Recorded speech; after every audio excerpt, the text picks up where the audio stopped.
Hey, this is Lindsay Scapecchi with Realty Masters, and today we're going to be talking about what you can do to your property to make it more desirable for potential tenants. The biggest items that we see are paint and flooring that are going to be the most cost effective for you. So flooring, if you have old carpet, flooring that is miscolored, or the tile grout's very old or dirty, things like that. If cleaning is not getting it done, looking into upgrading that could be very effective. Paint, if you have paint that is very bold and bright, we suggest going with more neutral tones, the grays, the eggshells, the tans, things that are very neutral for everybody. The next suggestions would be the kitchen and the primary bathrooms.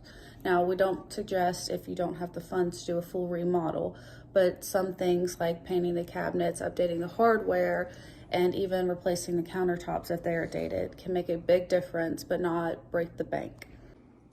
For an example, in this kitchen, you can see that these are original cabinets, but the homeowner updated the appliances, added granite countertops, and a nice tile backsplash, and it really helps update the kitchen from what it once was.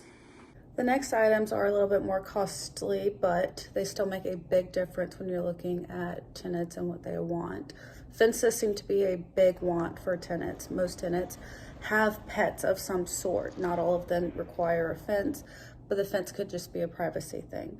So we do see a lot of tenants wanting a fenced-in yard. As you can see, a fence can add a lot of privacy to a yard and give the tenants a place to hang out where they feel their privacy. Another item that we would recommend is the landscaping. Now, we don't recommend anything that's going to be too timely to maintain. We want something simple and easy that tenants don't have to do a lot of work to, but will still look nice.